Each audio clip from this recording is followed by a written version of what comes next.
Salut à tous, je m'appelle Joël et bienvenue sur le podcast Mes finances et moi. Ulrich, le co-auteur du podcast et moi pensons que parler des finances privées permet de dépenser moins, épargner plus et mieux investir. Dans ce podcast, nous échangerons avec vous comment mieux gérer vos finances vous-même et sans l'aide de personne.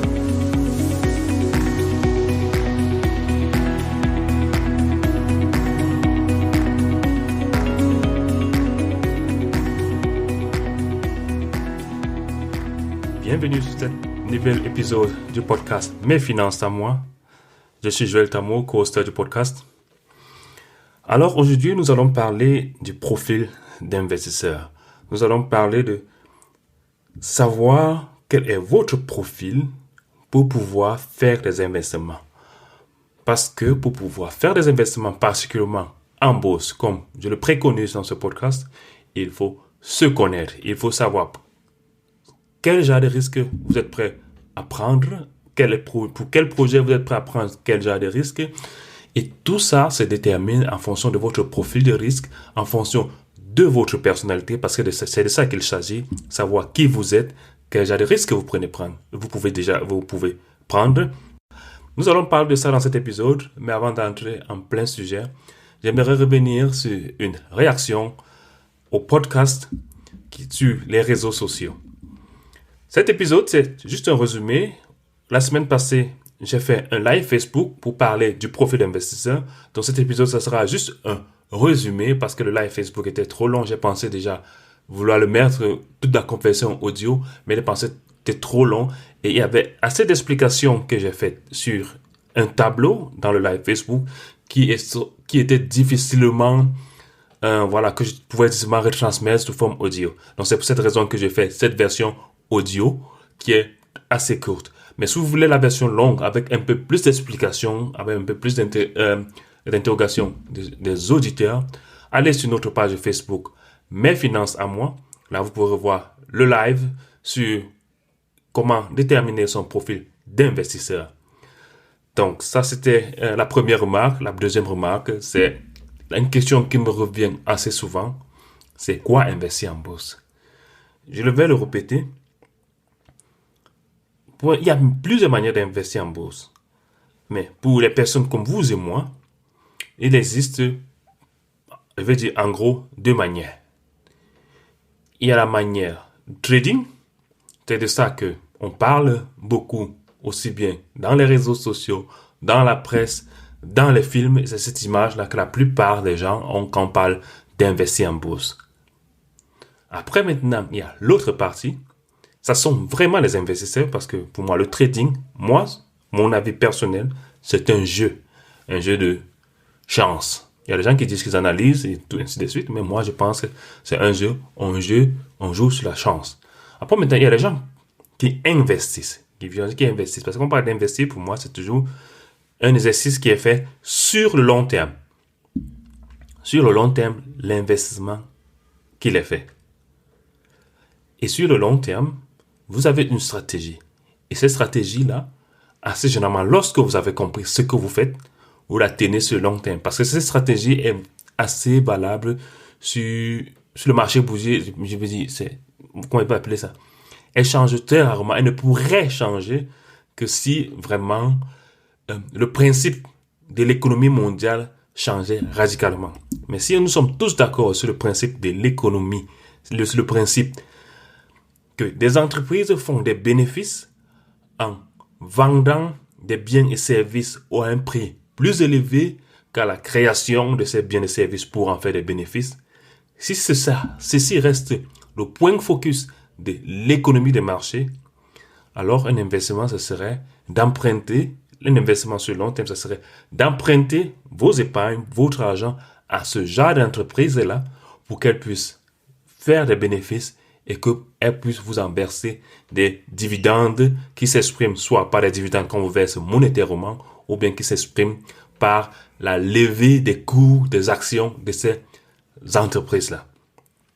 Donc, ceci étant dit, je ferai encore un épisode basique sur ce que c'est qu'un ETF, parce qu'un ETF, ce n'est qu'un ETF, ce n'est qu'un panier d'actions des entreprises et c'est le moyen le plus facile pour les épargnants comme vous et moi pour diversifier les risques et ne pas investir sur les actions directes ou encore les actions individuelles. Si vous suivez l'actualité, vous avez sûrement entendu parler de ce qui s'est passé, de ce qui se passe avec GameStop. Vous avez suivi ce qui s'est passé avec l'entreprise de location de voitures Hertz. Comment les petits épargnants ont fait monter de manière artificielle les cours de ces entreprises qui sont en train de faire faillite. Mais ça n'empêcherait pas à ces entreprises de faire faillite. Ça a été le cas pour Hertz, malgré le fait que, voilà, son cours en bourse est monté parce que les petits épargnants ont investi beaucoup d'argent. Et en même temps, on fait perdre beaucoup d'argent aux institutionnels, aux investisseurs institutionnels comme les hedge funds. À la fin, Hertz, l'entreprise Hertz a fermé. Ça sera le cas aussi pour l'entreprise GameStop qui va aussi fermer. C'est une réalité. On peut ralentir en faisant ce genre de lever artificiel des coûts des actions, mais à la fin la réalité du marché va se rattraper. Et c'est aussi pour ça que certaines places boursières comme Trade Republic et plein d'autres ont bloqué l'achat et les ventes des actions de GameStop et d'autres entreprises sur lesquelles les petits épargnants voulaient encore comme ça faire monter artificiellement les cours pour faire perdre aussi l'argent aux hedge funds, mais surtout pour revendre à ceux qui, ayant vu la montée des actions, veulent aussi investir dans ces entreprises-là. Et voilà, et à la fin, lorsque ces entreprises-là ferment, en réalité, ce sont les derniers acheteurs, ou les acheteurs qui sont venus après la première vague, qui vont perdre la fin. Et malheureusement, ce phénomène va continuer à se répéter. On l'appelle le FOMO, Fearing of Missing Out, qui veut dire quoi? Et il y a les gens qui disent, qui voient, une action en train de monter, c'est le moment d'acheter. Comme ils ont peur de louper la bonne occasion, ils s'y lancent sans trop réfléchir parce qu'ils se disent que c'est la bonne occasion en bourse. Alors, je vous ai toujours dit dans ce podcast, je ne fais pas le trading. Je ne vous encouragerai pas à faire le trading. Celui qui veut le faire, chacun de décider comment est-ce qu'il investit son argent. C'est pas mon école. J'aimerais parler de comment investir et non jouer. C'est ça le but de ce podcast. Après, chacun est libre, bien sûr, avec son libre arbitre, avec son argent, d'en faire ce qu'il veut. Je suis un peu passé sur l'actualité. Voilà, nous qui investissons sur les ETF, nous qui avons une planification sur le long terme, voilà, on observe ces choses-là, ça nous fait sourire, ça nous fait comprendre certaines choses, parce que celui qui investit de manière constante sur les ETF, il n'a pas besoin de savoir si les cours sont montés ou descendus. C'est pas ça son souci principal tous les jours. Il sait que chaque mois, il investit une somme bien précise, et voilà, il se donne rendez-vous dans 15, 20, sur la durée, quoi. Donc, c'était mon commentaire sur ces deux choses-là. On va directement passer comme ça au thème de ce podcast, qui est assez simple. Il s'agit de pouvoir déterminer votre profil d'investisseur et avec cela, vous pouvez mettre sur place la stratégie qui correspond avec votre personnalité, avec votre profil d'investisseur, avec votre profil de risque, la stratégie qui vous convient le mieux. Et cette stratégie, très probablement, lorsque vous l'avez compris, lorsque vous la mettez en place, c'est une stratégie qui va sur du très long terme. Donc, cet exercice primordial de déterminer, d'analyser sa situation personnelle va vous permettre d'orienter votre stratégie d'investissement. Parce que moi, Joël, qui parle dans ce podcast, moi, j'investis dans les ETF pour une stratégie pour ma retraite, pour le long terme. Ce n'est pas une stratégie de demain. Mais vous, peut-être, vous n'avez pas cet objectif-là. Peut-être vous avez un objectif sur le moyen terme. Peut-être vous avez votre personnalité, vous êtes quelqu'un qui n'aimait pas prendre des risques. Alors, vous devrez mettre en place une stratégie qui correspond. Il y a plein de critères. C'est de ça qu'on va parler dans cet épisode du podcast. Alors, les 5 facteurs qui peuvent vous aider à déterminer votre profil de risque, c'est votre âge. Plus vous êtes jeune, plus vous ne devez pas, vous pouvez prendre plus de risques parce que sur la durée, même en cas de crash, le temps va vous aider à polisser ces chutes, ces chutes-là, ces crashs-là. L'autre facteur, c'est votre situation personnelle et votre situation patrimoniale. Après, il y a aussi vos objectifs personnels, parce qu'un investissement sur le court, le moyen ou le long terme un investissement ne devrait pas être mis sur des mêmes supports. Et bien sûr, il y a votre sensibilité au risque. Alors, comme je le disais, on va parler du premier point, qui est l'âge. Plus vous êtes jeune, plus vous pouvez prendre des risques. Parce que, je prends un exemple encore concret. Celui qui a investi en mars, au début en mars, lorsque il y a eu le corona crash, si on peut le dire comme ça, voilà, il est sous un choc. Mais, déjà, s'il a tenu, il n'a pas vendu ses vêtements à la sauvette, non seulement il ne va pas perdre, mais aujourd'hui, en début de janvier 2021, il est déjà au-dessus il a déjà commencé à faire, on peut dire, des bénéfices comme ça, ou bien les cours sont déjà au-dessus du moment là où il est entré. Donc, le temps déjà fait son travail, mais ça n'empêche pas qu'il y aura toujours encore des variations des cours dans le futur, mais sur le long terme, sur une perspective de très long terme, quand vous investissez sur les supports comme l'ETF MSCI World, voilà, sur le long terme, vous êtes sûr d'être sûr. Et pour moi, le long terme, ça veut dire quoi être sûr? Vous avez très probablement les chances de vous en sortir gagnant, parce que jusqu'à présent, depuis sa création en 1969, si vous prenez n'importe quel espace de 15 ans, le MSCI World on a toujours fait un gain. Sur tout espace de 15 ans, le MSCI World n'a jamais perdu depuis sa création. Ensuite, il y a votre situation personnelle. Si vous êtes en couple, vous avez des enfants, il est préférable dans votre stratégie de mettre des supports de sécurité dans votre investissement. Par contre, un célibataire sans enfant, il peut prendre un peu plus de risques. Celui qui, par exemple, il n'a pas beaucoup d'argent, on parle là maintenant d'un peu de patrimoine. Si vous n'avez pas beaucoup d'argent, il faut rester prudent. Vous n'allez pas forcément tout, mais je ne vous conseillerais pas, de toute façon, moi je ne vous conseillerais pas de le mettre directement sur des trucs très risqués comme Bitcoin ou bien aller sur les actions individuelles.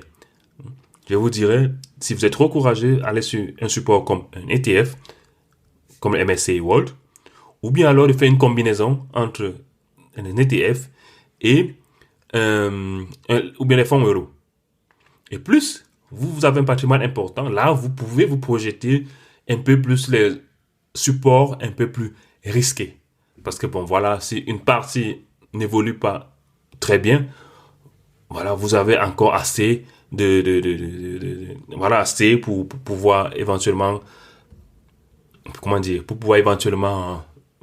ne pas tout perdre votre argent, quoi.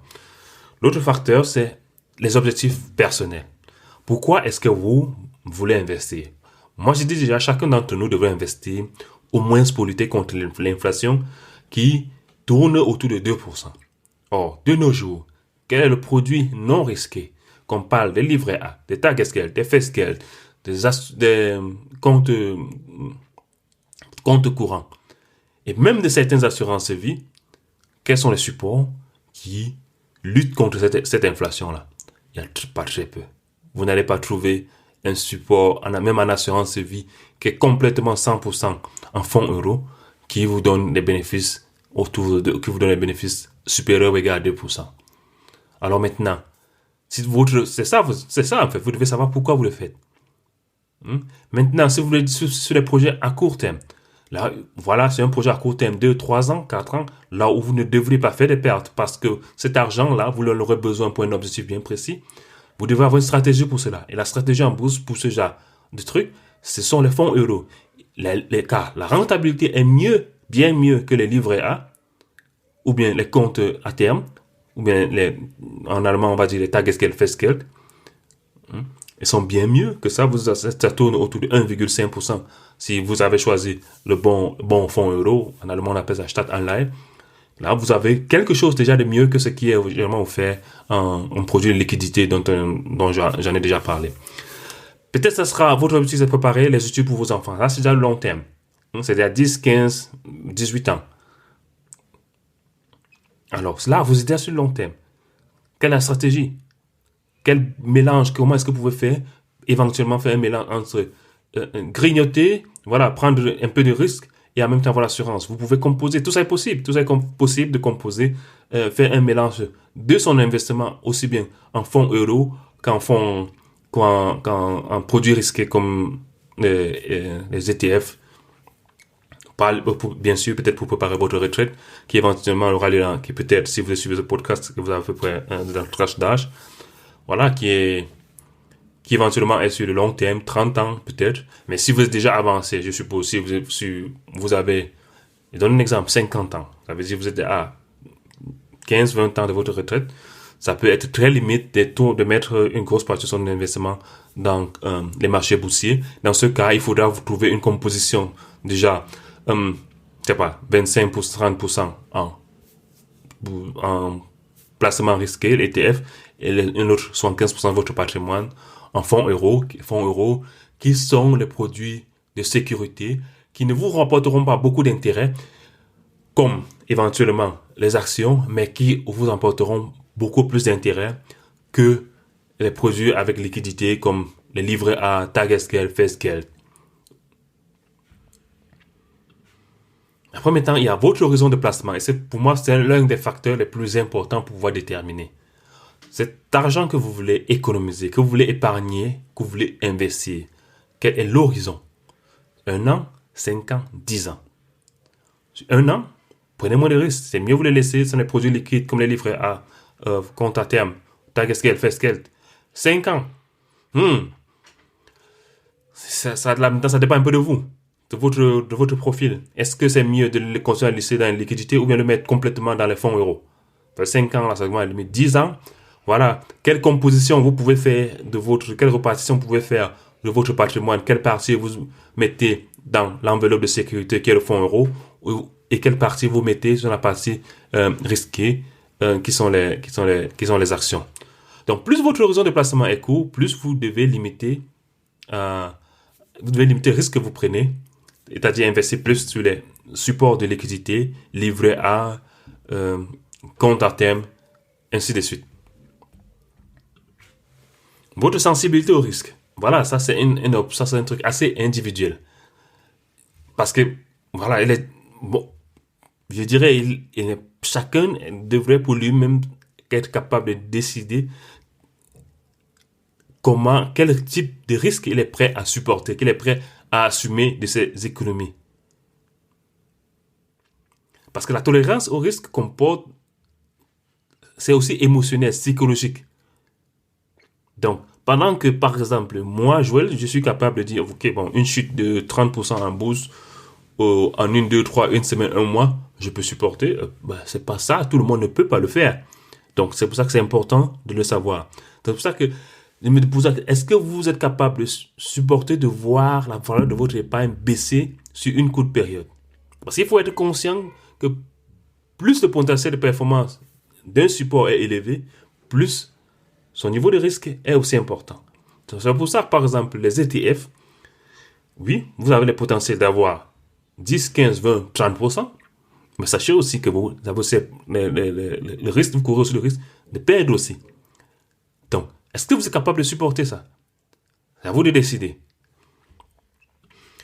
Alors, pour vous donner quelques indicateurs, comme ça, j'ai préparé un questionnaire en PDF que j'ai retrouvé sur le net. J'ai fait un bon résumé que je mettrai le lien de téléchargement dans le show notes de ce podcast. C'est juste un questionnaire avec une quinzaine de questions. Vous répondez avec des points et vous faites la somme de ces points-là. Et en fonction de cette somme-là, voilà, ça vous donnera un indicateur. Voilà, si vous avez entre tel nombre de points, vous êtes plutôt un profil défensif ou bien un profil prudent. Vous avez tel nombre de points, vous êtes un profil équilibré ou bien un profil dynamique ou bien un profil offensif. Donc, j'ai préparé ce questionnaire-là sur vous. Vous pourrez le télécharger sur le show notes de cet épisode. Et voilà, ça vous aidera comme ça voilà, ça vous aidera à déterminer votre profil.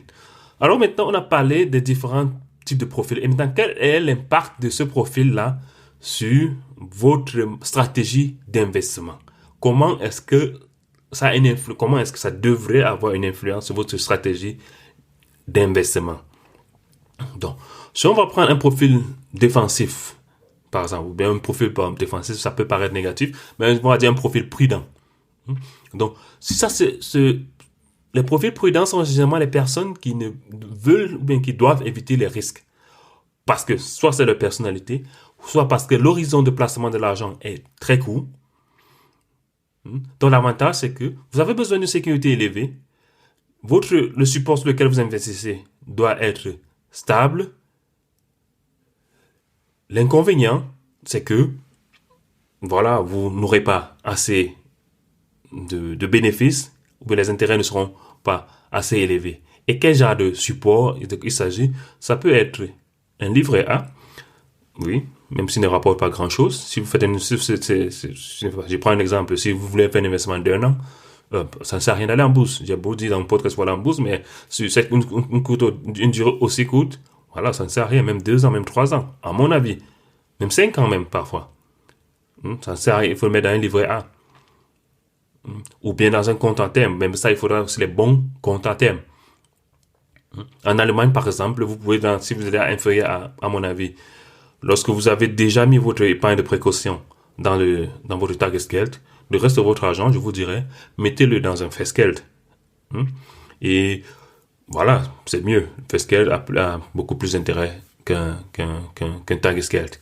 Et maintenant, voilà, éventuellement, si vous dites, OK, c'est peut-être un projet de 7, 8, 9 ans, voilà, je peux dire, OK, vous pouvez mettre ça dans une assurance, si vous êtes en France, dans une assurance vie. Mais dans ce cas-là, vous prenez une stratégie défensive, c'est-à-dire que vous mettez à peu près au moins 75%, 70 à 75% de votre épargne dans un fonds euro qui sera l'enveloppe de sécurité, et le reste qui va tourner entre 20 et 30 euros dans les actions. Donc, si vous êtes si c'est votre profil, vous devriez privilégier la sécurité de vos placements avec une faible exposition au risque. Et par contre, vous devez accepter une faible performance de votre épargne. Par contre, si vous avez un profil équilibré, c'est-à-dire que ce sont les personnes capables d'accepter un niveau de risque moyen, qui sont disposées à prendre ce genre de risques et pouvoir, entre guillemets, bien dormir. Les avantages, c'est que potentiellement, votre rendement est un peu plus élevé que la stratégie défensive, mais avec une valeur un peu plus fluctuante des investissements. Donc, vous pourrez faire un mélange 50% fonds euro, qui est l'enveloppe de sécurité, et 50% ETF MSCI World, par exemple, ça fait une belle combinaison. Voilà, une belle combinaison pour équilibrer, le fonds, la partie 50% fonds euro, ça sera pour grignoter pour aller chercher les intérêts. Et la partie fonds euro, ça sera pour stabiliser votre épargne pour le pire des cas, comme on dit. Maintenant, si vous êtes un profil dynamique, donc ce sont les gens, et là maintenant, ce sont les gens qui sont prêts à vraiment prendre un peu plus de risques.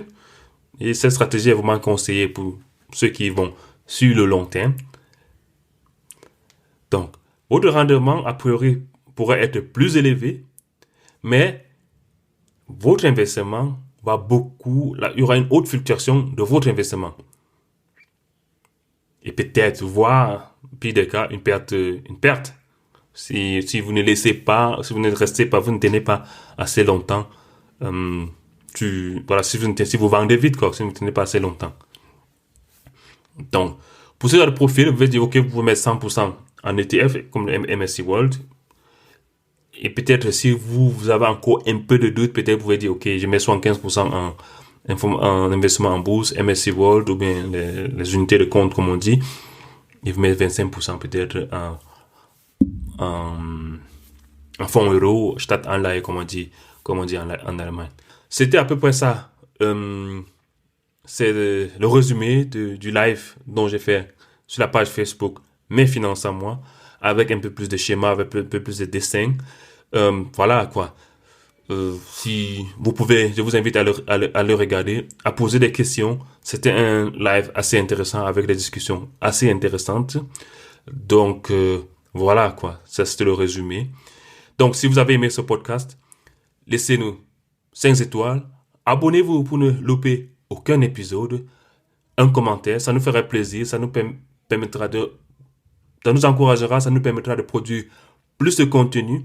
Et bien sûr, si vous avez des contenus dont vous aimeriez qu'on en parle, ou bien si j'ai parlé d'un sujet que vous n'avez pas trop compris, bien sûr, je pourrais faire un épisode spécial pour vous.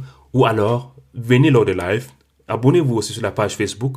Lors des lives, lorsque je fais un live, on peut faire une discussion sans tabou, parler d'argent comme on parle de foot, musique et mode. Alors, ciao, ciao, merci et au prochain épisode.